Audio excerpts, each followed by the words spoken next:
Good evening, everyone. Welcome to another edition of the Florida Hockey Now Panther Postgame. I'm your host, George Richards, and we are live from beautiful, scenic Plantation, Florida. Tonight, Monday, October, what's the day? The 17th? I believe it is. October 17th, 2022. Florida Panthers fall to the Boston Bruins up at the Garden. Panthers on the short end of a 5-3 game. The shorthanded Florida Panthers. Before the game, we find out that hello, Florida Panthers 2020, Rosado. Hello. See, there we go. When I see the comments, I will comment on them. So, thank you. Good to see you. Florida Panthers shorthanded Brandon Montour. It was announced just before the game that he would not play. Upper body injury for Montour. As you all know, the Florida Panthers only have 20. Yes, he did. Bob did look good. The Florida Panthers only have 20 players on the roster because of the salary cap. I'll get into that in a minute. So when a player gets hurt, either in warm-ups or, has bad poi, for lunch, button this up. I look like a bum. I look like a bum anyway, but Panthers can't get a replacement. I think if somebody gets hurt in the morning skate or the day before, you can recall somebody. But with the Panthers at 20, they had to play without a man tonight. And to make matters even worse, midway through the second period, the Boston Bruins score a goal, but to add insult to injury, Aaron Ekblad leaves the game. Looked to me, I'm no doctor, but in watching the replay, it looked like a groin kind of thing. He went down awkwardly a little bit, reaching, and then came up. I don't think it's his knee or his lower leg, which he's had problems with in the past. One was a knee, one was an ankle. So I don't think it's anything like that. I think it's more of a like a groin kind of thing. Jovo on the post game said it could be his hip, and Jovo would know. Although his was a degenerative thing, not something that happened in a game. Regardless, Florida Panthers lose Aaron Ekblad midway through the second period. He does not return to the game. After the game, Paul Maurice did not give much of an update. He did confirm that it was a lower body injury for Aaron Ekblad, that he will be evaluated by team medical staff here in South Florida on Wednesday. Florida Panthers, as we're speaking right now at 10:09 p.m., are still packing up the bags at the Garden in Boston. They'll be taking off from Logan sometime within this hour. They're pretty quick with that stuff. They'll be in the air soon and headed to Fort Lauderdale International. Panthers are taking Tuesday off, so there's no practice tomorrow. There is no media thing. So unless the Florida Panthers decide to release something, we may not hear what's going on with Aaron Ekblad until Wednesday, but I'll be trying to check. So check back on my Twitter at George Richards. Check Floridahockeynow.com for more information. So we'll hopefully have some good news about Aaron, because obviously he's such a huge part of the Florida Panthers. You hate to see him hurt again, but it may not be anything. So we'll just have to wait and see on that. As far as what can the Panthers do, I'm writing a story for tomorrow on Florida Hockey Now, breaking things down on what the Panthers can and cannot do. Carl, here we go. Kierstead is definitely I don't know if Kierstead is, because Kierstead's technically hurt. So I don't know if they have to send him back to Charlotte and then recall him in like a paper transaction. Delzato is definitely an option. Here's the thing. Because the Panthers played a man down, now they can do an emergency recall. You have to, from what I remember from the CBA, player has to be making less than $1 million. Delzato makes $750. So Michael Delzato, a veteran defenseman, he was a salary cap cut by the Panthers. We thought he made the team. If they were carrying 23, obviously they didn't have the cap room. They never did create the cap room to do that. So Michael Delzato, I think. Lucas Carlson off to a nice start with AHL Charlotte. He could come up. Florida might be able to bring up two, probably just one, because I don't think anybody's going on long-term injured reserve out of this unless it's really bad. And if they think that, let's just say they think that Aaron Ekblad's going to miss a month, you put them on long term. Remember, long term you have to miss 10 games and 24 games. So it would be up to about mid-November. If you think he's going to miss that time, you're able to get a big chunk of that salary cap relief from Aaron Ekblad's salary, and you'd be able to do a whole number of things. Of course, it's only temporary because when Aaron comes back, then you're back in cap hell, but you still got a little bit of flex. Anyway, it's a whole bunch of confusing stuff. But in the intermediate, Florida will not play. I don't believe they won't have to play with 16 skaters if Montour and Ekblad are not able to play. I believe they'll be able to call people, to couple people up, but we'll have to wait and see if they're able to bring up two or if it's just one. We'll have to see what happens there. But maybe Brandon Montour plays on Wednesday night, and let's say Michael Del Zotto replaces Ekblad for a game, maybe two.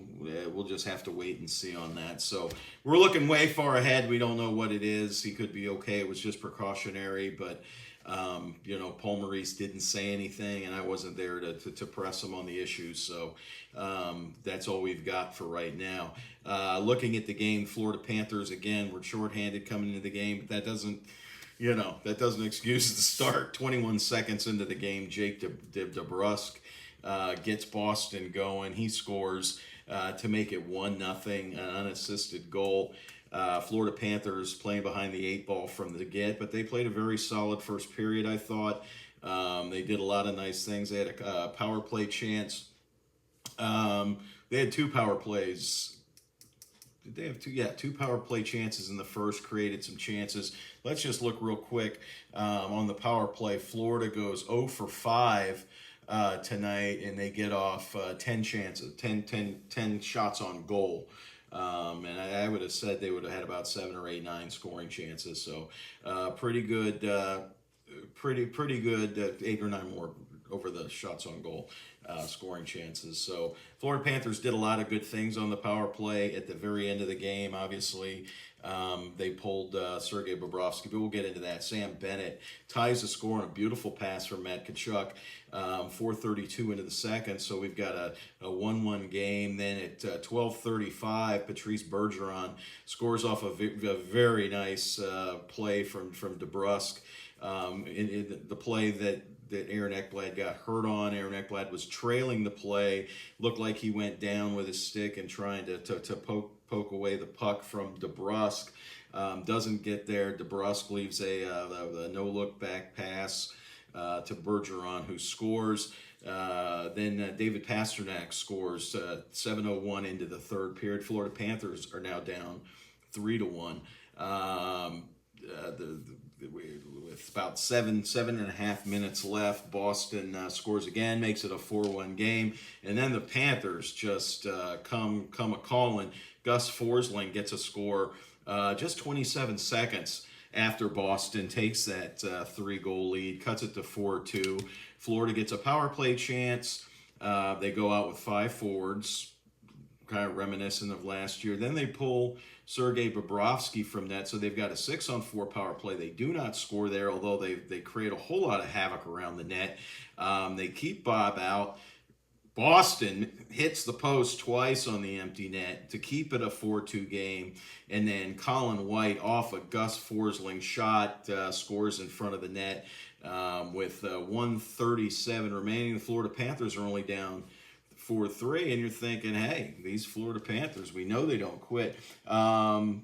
If Ekblad misses significant time again, would you trade him?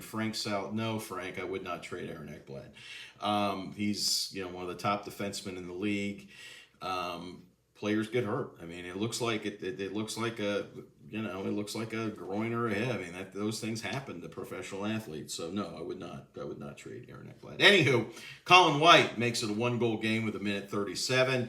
But Jake DeBrusk gets his second of the night, scores it into an empty net with 1:03 remaining, and that'll do it. The Boston Bruins go on and they win it 5-3. They're 3-0. The Florida Panthers come home after a 2-1 road trip.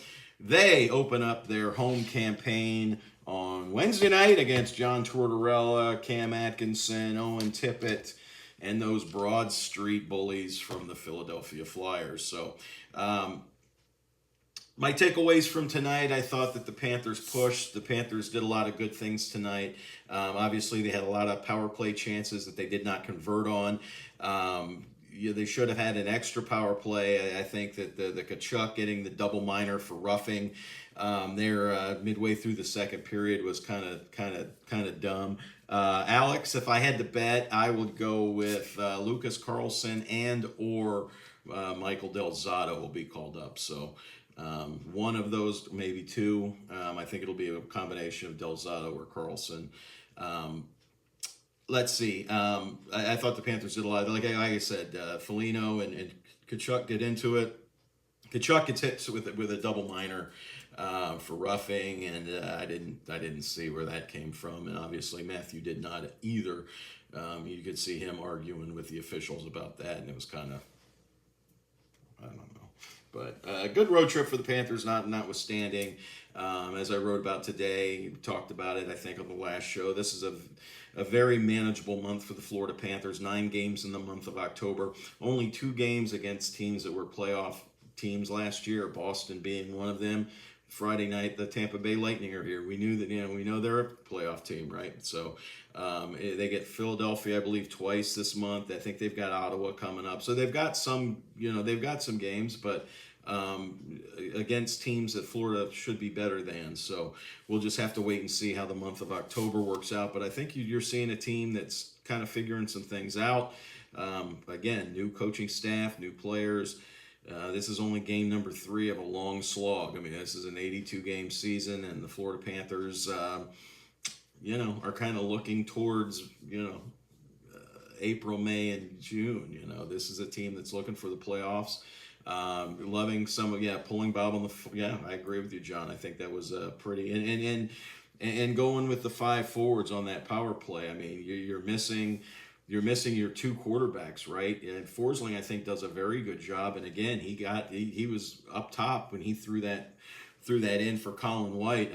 But to go away from what you've been working on the power play, it shows they're able to adjust on the fly and do some different things. They didn't just roll out the usual power play, especially with Brandon Montour, who's the quarterback of power play 1. They moved Aaron Ekblad in there tonight. Then he's out, so they had Barkov doing it, and they had Forsling first. But once you're down by a couple goals, Florida Panthers were definitely desperate. Their coaching staff was desperate. You could see that tonight. That's the way it is. A lot of pushback, Frank. Listen, Boston won today because of their stars. It was DeBrusk, it was Pasternak, it was Patrice Bergeron, and Linus Ullmark. I mean, he gives up 3 goals to the Panthers, 2 in desperation time. I thought he was very good. I thought Sergei Bobrovsky was very good. He gave up 4 goals. The first one, not great. I think he'd like to have that one back. I don't even know if he saw it, but we're going to have to see. We need a cheap heavyweight enforcer. Those don't work. You can't. Who's going to be your cheap heavyweight enforcer? That doesn't exist in the NHL anymore. Impossible to see now how much direct they seem to play, especially in the power. The goals are going to come. I mean, I wrote about that today. I wrote about the power play. A lot of people complaining they only got 2 goals on the power play, and they still only have 2 goals on the power play. But again, so many chances, so many opportunities. It doesn't seem stale. It just, that was terrible. The no-set call. I think the NHL might look at that, what knee on knee. That was kind of a very dirty kind of that was dirty. It was dirty. He should have gotten more than 2 minutes. He only got the 2. And then Tkachuk gets 4. So I don't get it. But whatever, those things happen in the course of an 82-game schedule, and you move on. So we'll see what happens moving on. Evening it up was worse, right? Exactly, right. You even up. The Panthers at least should have had the power play there. They didn't. So that's the end of that. So again, Florida Panthers will be back in Sunrise. They play the Philadelphia Flyers on Wednesday night. Friday they've got the Tampa Bay Lightning, and then Sunday afternoon, 5:00 start, evening start, afternoon, 5:00 on Sunday. You've got the New York Islanders at FLA Live Arena. Ekblad being evaluated, not great. No, you would have liked to have heard some kind of update that it was precautionary. You think he would have said that, but again, game 3, if it's nothing, you just, let everybody get healthy. You don't want to risk anything. The Panthers are fine. And again, looking at their schedule moving forward, they should be fine. They should be able to set themselves up pretty nice here moving forward. So that'll do it for tonight. That's about 15 minutes here of wasting y'all's time. Florida Panther post-game show here on Florida Hockey Now, the YouTube channel. Don't forget, give us a subscribe here. When Doug Plagans, when I see him, we get Doug Plagans. Yeah, absolutely. I love having Doug Plagans on. Everybody I can grab in the press box to do one of these, I'm going to try. Now, here's some inside baseball, folks. All right, so I was going to say goodbye, but we'll talk. Last year, if you guys remember, we did some of these from the press box, and I was able to grab guys, and, Jovo joined us. We've had Goldie, we've had Doug Plagans, Jessica, of course, for these post-game shows.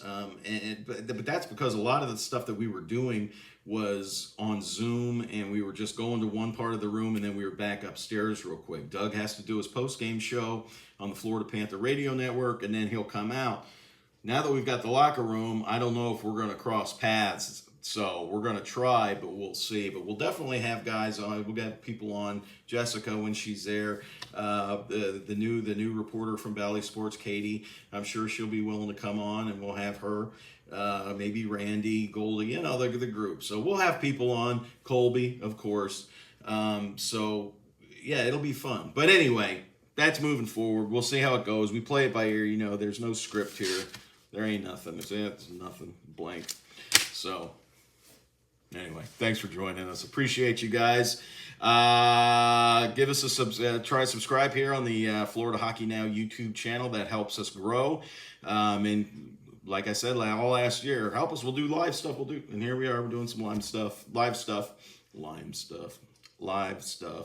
And follow us at Florida Hockey Now, Twitter at George Richards and at Colby D Guy. Colby will be joining me on Wednesday, so it'll be good to see him.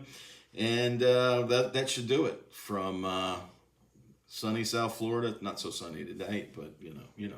Anyway, good night. We'll see you guys on Wednesday from FLA Live Arena in Sunrise. Good night, everybody.